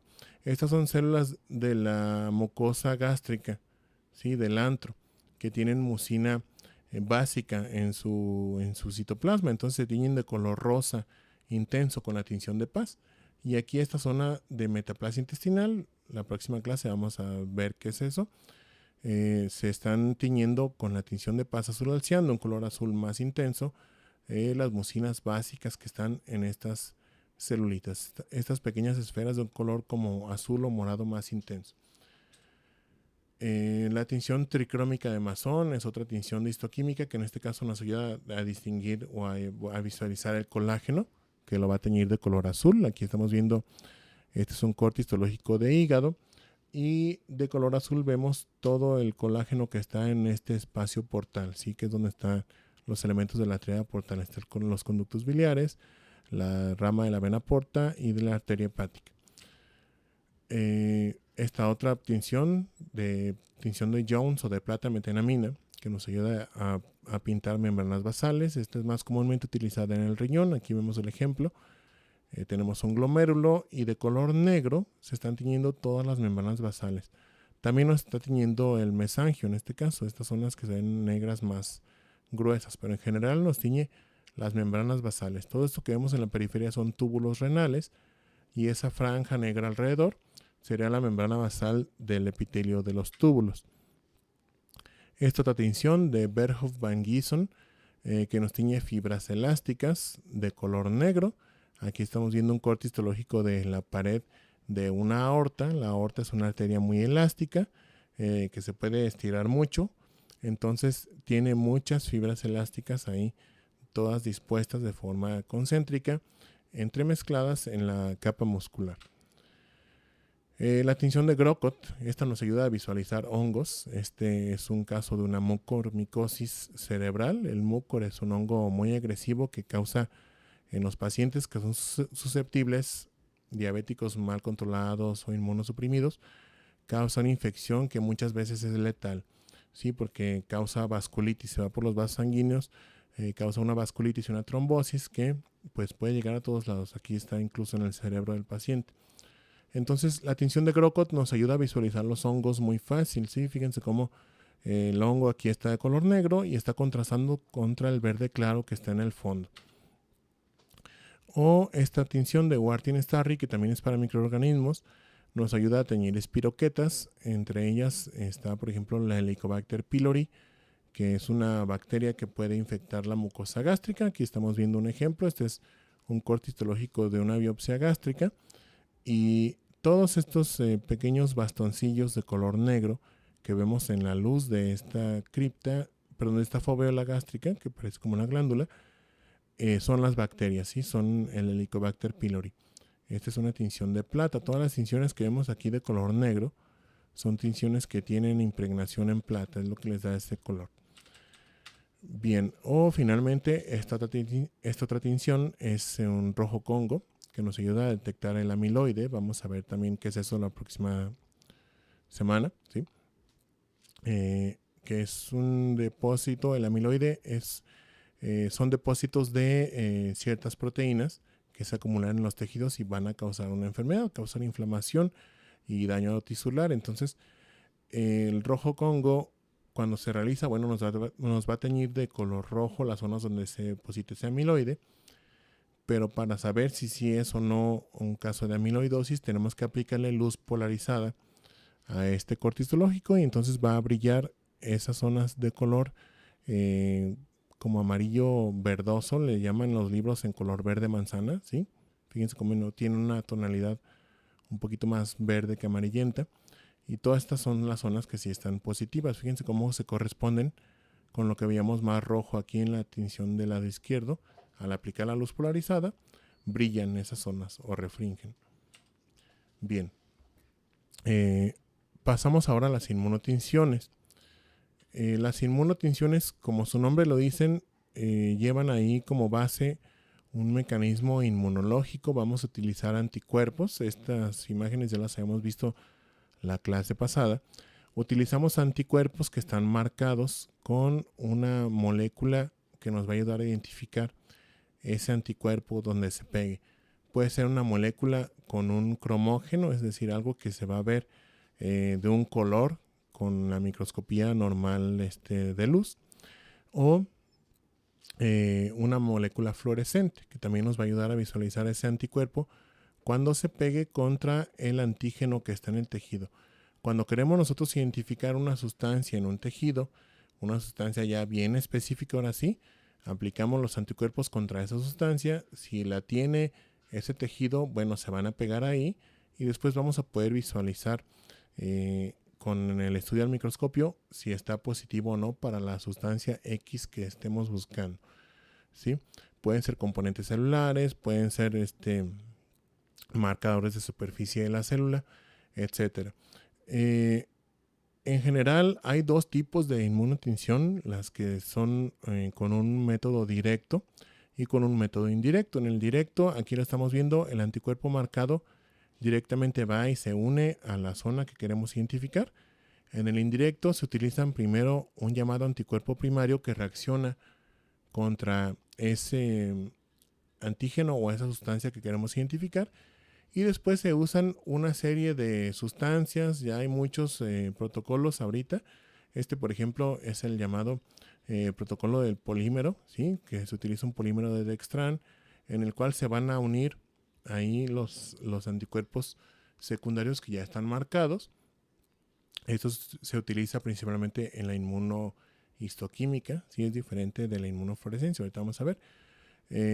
Pero eso nos ayuda a amplificar la reacción y a también hacer un poquito más específica la tinción.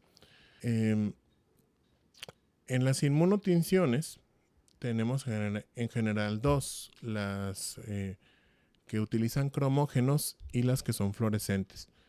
Para las más rutinarias que utilizamos tenemos la inmunohistoquímica y la inmunofluorescencia.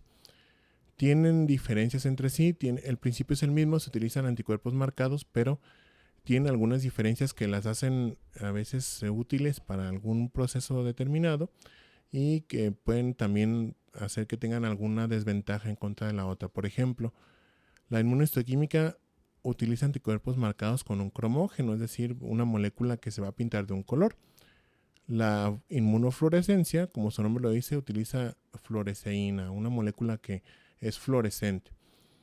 La inmunohistoquímica, como se va a pintar de un color la molécula esa o el anticuerpo, se puede visualizar con un microscopio convencional, ¿sí? Uno normalito como el que tengo aquí.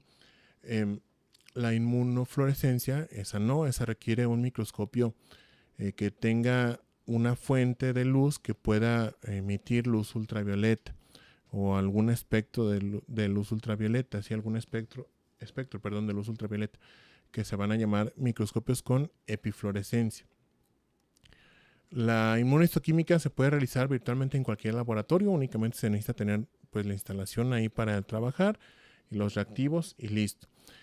La inmunofluorescencia no, como las moléculas estas fluorescentes se excitan y brillan con la luz ultravioleta, se van desgastando. Entonces, si nosotros la hacemos donde entre la luz, sobre todo la luz del sol, se nos va a consumir esa molécula y ya a la hora de visualizarla en el microscopio no vamos a poderla ver adecuada. Entonces necesita ser un área protegida de la luz y un cuarto oscuro donde realicemos esta tinción. La inmunohistoquímica, bueno, nos hace también preparados permanentes, es decir, cuando tenemos una laminilla con una tinción inmunohistoquímica, esta no le va a pasar ya nada, la podemos archivar, después de algunos meses o incluso algunos años la sacamos y está como si nada, siempre y cuando no se haya roto, ¿sí? En el caso de la inmunofluorescencia no, los preparados son lábiles, es decir, con el tiempo van a dejar de brillar porque las moléculas estas fluorescentes ya pierden su capacidad de excitación y ya no van a poder brillar con la luz ultravioleta. La inmunohistoquímica también nos da un mejor contraste cuando está bien realizada, un mejor contraste entre las zonas negativas y positivas. Ahorita vamos a ver la imagen. En la inmunofluorescencia, este contraste entre lo positivo y lo negativo a veces puede ser más difícil, sobre todo cuando hay mucho de lo que se llama tinción de fondo. Sí, ahorita la vamos a explicar. Y bueno, en el caso de que queramos implementar una técnica especial que se llama multiplexado o multiplexación, ¿sí? Ahorita vamos a explicar bien qué es eso. Bueno, en la inmunohistoquímica es más limitada a esta multiplexación que la inmunofluorescencia. Y lo que tienen en común, igual que las tinciones histoquímicas, ambas requieren siempre la tinción de rutina para poderlas interpretar adecuadamente. Bien, aquí tenemos un ejemplo de inmunohistoquímica. En la parte de arriba de esta imagen tenemos los cortes en hematoxilina y eosina. Son cortes histológicos del endocérvix. Entonces, aquí las células estas que se ven más con los núcleos más grandes y más basófilos son sospechosas de un carcinoma in situ, ¿sí? Un cáncer de ahí del endocérvix. ¿Qué hacemos? Bueno, el cáncer de endocérvix frecuentemente es positivo para un marcador que se llama P16. Entonces hacemos una tinción con P16 y, sorpresa, bueno, están positivas las células que veíamos sospechosas aquí arriba, ¿sí? Por eso necesitamos la tinción de hematoxilina junto con la tinción especial para poder ver bien dónde estaba el área sospechosa, a ver si sí está positiva o no. Entonces, en este caso, bueno, les dije que el contraste en la inmunohistoquímica es muy fácil, ¿sí? Porque lo positivo lo vamos a ver de color café. Lo negativo lo vamos a ver de color azul, porque se contrasta con hematoxilina. Del lado derecho vemos otro ejemplo, ¿sí? También es un carcinoma in situ aquí en la profundidad. Y aquí en la superficie una zona de displasia. Entonces vemos cómo el carcinoma in situ ya está pintando también muy positivo. La zona de displasia, que es una lesión previa al cáncer, tiene una tinción un poquito más débil. Sí se ve positiva, pero más débil que esto. ¿Sí? Entonces hacemos nuevamente con la tinción de rutina la correlación entre el estudio especial, que es la inmunohistoquímica, y la tinción rutinaria. En el caso de la inmunofluorescencia, dijimos el contraste es un poquito más difícil de hacer entre lo positivo de lo negativo.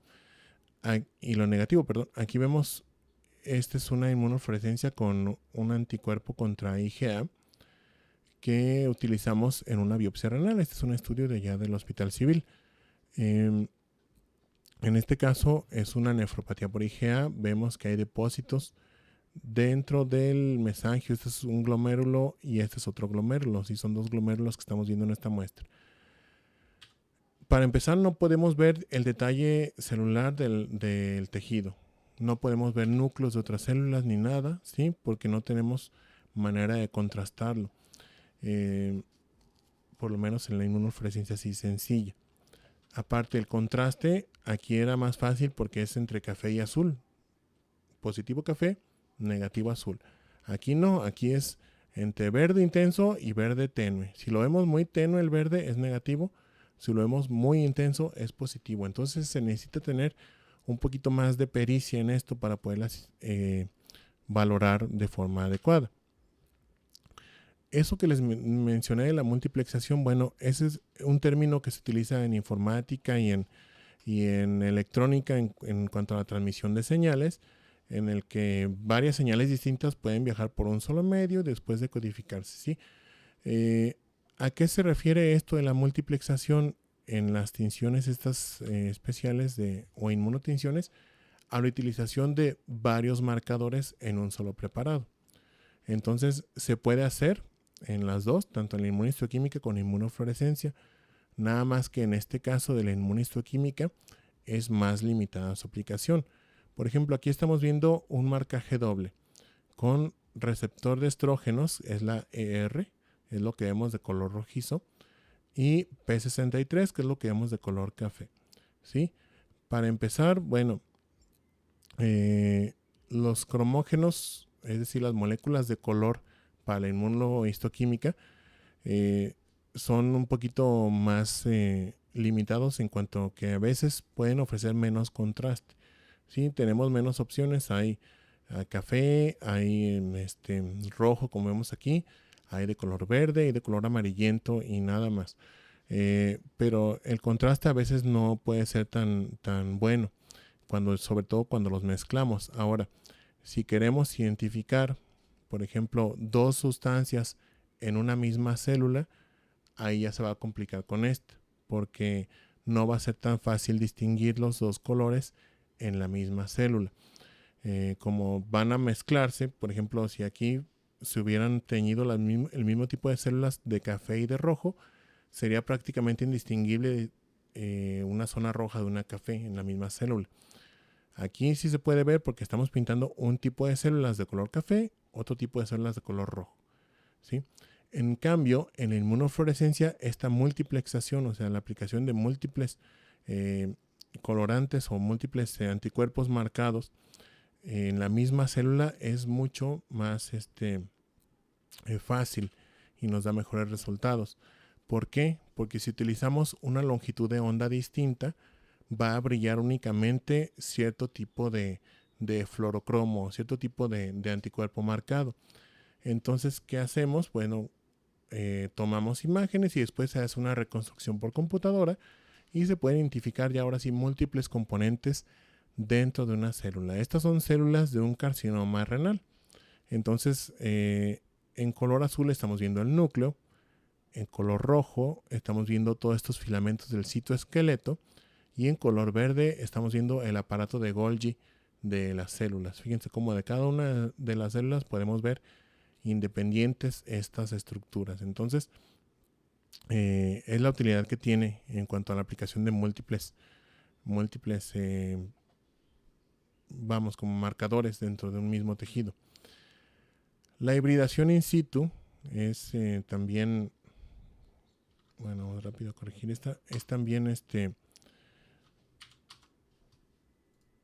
perdón, es que no sé por qué se me movieron a la última hora las diapositivas, pero bueno. La hibridación in situ, les sigo platicando mientras acomodo esto, utiliza el mismo principio que la inmunohistoquímica y la inmunofluorescencia. Se utilizan moléculas marcadas con un cromógeno, es decir, con una molécula de color o con fluoresceína. Nada más que aquí en vez de utilizar anticuerpos, utilizamos fragmentos de ácidos nucleicos o de ADN que van a identificar genes, ¿sí? Entonces, por ejemplo, aquí estamos haciendo el mismo estudio pero con las dos técnicas. El SISH es la hibridación in situ cromogénica, el FISH es la hibridación in situ fluorescente, pero tienen la misma aplicación. Aquí se está identificando la sobreexpresión del gen del HER2 en el cáncer de mama. Aquí vemos en color rojo los genes normales y en color negro los genes mutantes que están sobreexpresados. Igual acá en color verde vemos el gen normal y en color rojo las copias mutantes que también están sobreexpresadas en estas células. Cada una de estas esferitas es un núcleo de una célula. Esta es una imagen a gran aumento, ¿sí? Y ahí vemos dentro de cada núcleo pues la cantidad de copias que hay de ese gen. Bien, vamos a terminar ya el tema hablando sobre la microscopía electrónica. Este estudio ya les había comentado desde la clase pasada. Este sí no lo tenemos en el hospital civil. Ahí nosotros tenemos todo lo que les he mencionado hasta aquí, hasta la SISH. FISH podemos hacer, tenemos el equipo para hacerlo, pero nos falta la sonda con la fluoresceína, o sea, el ADN con la fluoresceína. Tenemos ADN, pero con cromógeno, ¿sí? Con molécula de color. Si ya no lo hacemos, la microscopía electrónica, porque necesita un microscopio electrónico, que es un aparato muy complejo. Aquí en México son contadas las instituciones que lo tienen ahorita. Y pues en el extranjero, por ejemplo, hay más, en Estados Unidos, etcétera. ¿Cómo se realiza esto? Bueno, el microscopio electrónico utiliza un filamento de tungsteno supercalentado que va a emitir unas de electrones que va a atravesar el tejido y va a impactar sobre una placa fluorescente.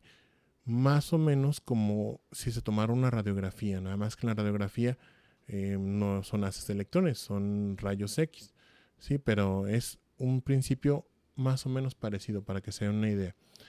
Y cuando impactan los electrones sobre esta placa fluorescente, bueno, se produce una imagen.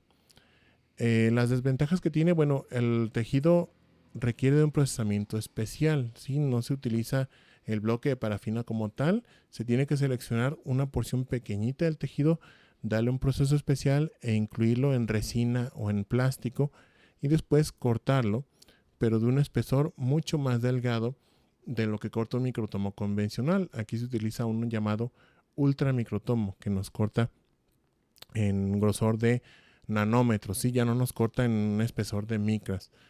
Se requiere también un alto nivel de experiencia para el manejo de este microscopio. No es nada más de agarrar, prenderlo y me pongo a ver, ¿sí? hay que estar bien capacitado para utilizarlo. Aparte de que es muy costoso el microscopio, necesita instalaciones especiales con refrigeración y demás porque se calienta mucho. Y bueno, la interpretación de las imágenes también suele ser difícil al principio porque tenemos que acostumbrarnos a que estamos viendo en otro tipo de aumento al que vemos normalmente en el microscopio óptico. Hay dos métodos de microscopía electrónica, la microscopía electrónica de transmisión y la de barrido. La de transmisión es la que describimos aquí arriba. El haz de electrones atraviesa el tejido y nos imprime una imagen. En el de barrido, el haz de electrones rebota en la superficie del tejido y nos da una imagen como si fuera una fotografía de la superficie de ese tejido.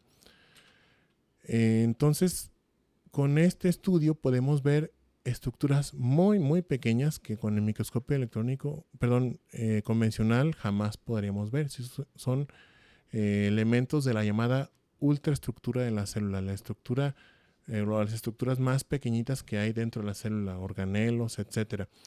Y nos sirve para hacer algunos diagnósticos muy específicos, ¿sí? Algunas patologías que pueden ser inflamatorias, que pueden ser neoplásicas, tienen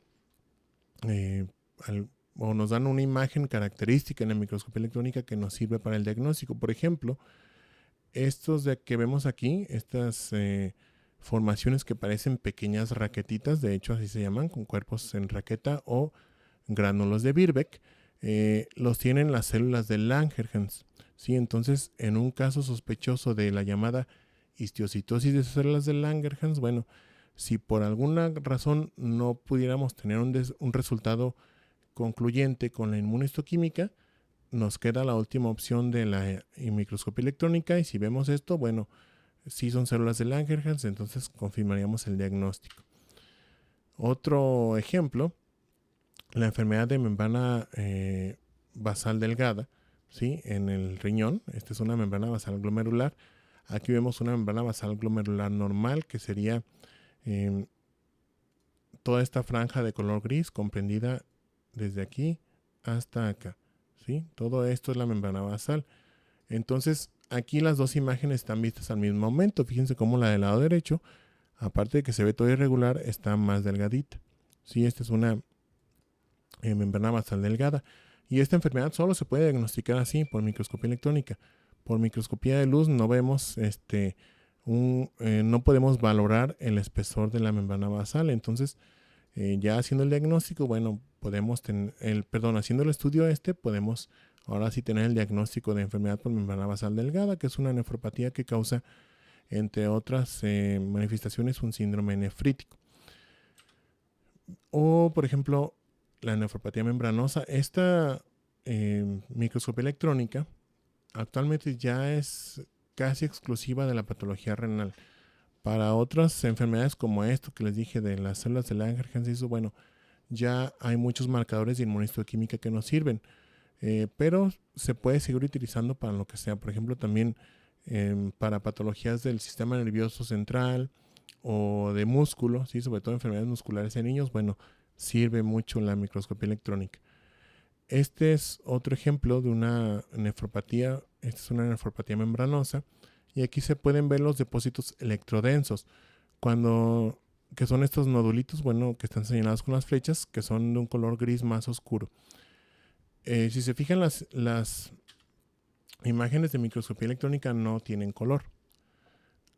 Ya hay actualmente la manera de darles color por reconstrucciones por computadora, pero no es lo usual, ¿sí? No las vamos a ver siempre así en blanco y negro. Entonces, ¿qué hacemos? Al igual que cuando vemos una radiografía y decimos, bueno, esto se ve más, lo que vemos más blanco, decimos que es más radiopaco, lo que vemos de color más oscuro o negro es más radiolúcido. Sí, entonces aquí, perdón, estoy diciendo al revés. No, así es. Entonces, aquí es igual, vamos a evaluar qué tan gris o qué tan negro está la zona que estamos viendo. Entonces, entre más oscura la veamos, vamos a decir que está más electrodensa, es decir, le opone más resistencia al paso del haz de electrones, por lo tanto, se ve más oscura en la imagen que se imprime. entre más clara la veamos, vamos a decir que es menos electrodensa, ¿sí? Aquí no hay electrolúcida, es electrodenso más o menos, ¿sí? Entonces, en este caso, estos depósitos que se ven aquí, estos nodulitos o bolitas ahí que se ven más oscuras, bueno, son depósitos electrodensos que están en la membrana basal glomerular. Y bueno, ya para terminar, ¿por qué nos sirve la microscopía electrónica? Fíjense la resolución que nos da, el aumento al que podemos visualizar con la microscopía de luz y la microscopía electrónica. La máxima resolución que podemos ver en el microscopio de luz, cuando hablamos de resolución, es decir, entre un punto y otro, que nosotros los veamos como dos puntos individuales o diferentes. Si ya son dos puntitos y lo vemos como uno solo, entonces ya alcanzamos el límite de resolución. Con el microscopio convencional, al máximo aumento con aceite de inmersión en el objetivo de 100x, podemos ver hasta partículas de 200 nanómetros de diámetro, que es más o menos el tamaño que tienen las mitocondrias. Entonces, en el microscopio convencional de luz, nuevamente este que tengo aquí, se pueden ver incluso las mitocondrias. Obviamente no se van a ver a detalle, sería como verlas muy muy de lejos, pero se ve en el citoplasma de la célula ahí pequeños granos muy muy finitos o gránulos muy muy finitos que son las mitocondrias. Es lo más que podemos ver. Fíjense en el microscopio electrónico cómo aumenta pero muchísimo, ¿sí? En la resolución podemos ver en la microscopía electrónica de barrido hasta detalles o partículas que son de los 20 nanómetros de diámetro, o en la de transmisión hasta 0.1 nanómetro, ¿sí? Esta imagen, por ejemplo, la membrana basal glomerular, vamos a regresarnos un poquito nada más para que comparen. Estaba por aquí. Aquí está. Miren, esta es una imagen a gran aumento. Ahí está la membrana basal glomerular. Es esta pequeña hebrita de color negro que se ve delimitando todos los capilares del glomérulo. Sí, vamos a hacer un zoom aquí para que la vean más fácil. Todo esto es la membrana basal glomerular. Estas líneas de color negro, las de que están delgaditas, ¿sí? Y hasta ahí no podemos ver más en la microscopía de luz convencional. Si nos vamos a la microscopía electrónica, fíjense a qué tamaño lo estamos aumentando, ¿sí? Por eso nos sirve este tipo de estudio para diagnosticar cambios en las células que no veríamos jamás en el microscopio óptico. Bien, con esto terminamos la clase de hoy. No sé si tengan alguna duda de los términos que se mencionaron. Sí. A ver, adelante. Doctor, ¿cómo podríamos identificar cuál es un campo de alto poder? O no sé si me lo pasé. Sí, no, está muy sencillo. No, aquí lo estamos viendo, miren esta imagen justamente. Este es el revólver del microscopio. Ahí están, cada uno de estos tubitos son los objetivos. Entonces, este que está más cortito o más chaparrito es el que le decimos el panorámico, es el que nos da menos aumento, da un aumento de 4x. Los oculares que están acá arriba, estos que vemos aquí, ¿sí? Los oculares del microscopio, sí, esos dan un aumento de 10x, entonces se multiplican 10 por 4, nos daría un total de 40x, ¿sí? Pero a la hora de decir campo de alto poder, decimos nada más el de aquí, ¿sí? Entonces sería un campo de 4x. El que sigue es el seco débil. Aquí debería tener una bandita o una línea de color amarillo, no se ve por cómo está tomada la fotografía. Bueno, miren. Sí, ya me quedó claro. Sí. Sí, gracias. El seco débil nos da un aumento de 10x, ¿sí? Ese es como un aumento intermedio. Y el que sigue de aquí es el seco fuerte, es el que nos da 40x. Entonces, así como decir una manera de distinguir entre uno y otro, bueno, te vas acostumbrando más o menos ya a identificar ¿qué se puede ver a tal aumento? Por ejemplo, este de aquí, que vemos en esta tinción de rojo Congo, es un campo de 10X, ¿sí? Porque ya se pueden ver, por ejemplo, individuales los núcleos de las células, aquí en los túbulos. Esta es una biopsia renal, pero de todos modos los vemos todavía muy lejos. En cambio, en este que está acá, fíjate cómo los núcleos ya se ven más grandecitos, los podemos ver individuales e incluso podemos ver cómo está la cromatina, que si está formando gránulos, etcétera. Sería como lo podemos identificar más o menos ya, pero eso depende de la experiencia que tengas. Si no, está muy difícil, tendrían que especificarte. Pero ya para tú saber si tú lo estás visualizando, dependiendo del objetivo en el que estés en el microscopio. Si es el de 4X es el panorámico, si es el de 40X es un campo de alto poder. Y ya este de aquí casi no se menciona porque realmente los patólogos lo utilizamos muy poquito, solamente cuando estamos viendo alguna enfermedad infecciosa para ver más fácil los microorganismos. Es el objetivo de inmersión, pero de rutina utilizamos esos tres: panorámico, seco débil y seco fuerte. Y con el seco fuerte es con el que se cuentan las mitosis, por ejemplo. Para decir un campo de alto poder sería todo el campo que ves con este solo objetivo. ¿Sí queda claro? Sí, muchas Muy gracias. bien. Pues nada, ¿alguna otra pregunta? Bien. Entonces, por hoy sería todo. Nos vemos el próximo sábado con los temas de la célula comunidad de salud y enfermedad y el tema de adaptación, lesión y muerte celular. Bien, pues que descansen, pasen bonito fin de semana y nos vemos aquí nuevamente el próximo sábado. Hasta luego. Igualmente. Gracias, doctor. Gracias. Por nada. Gracias, doctor.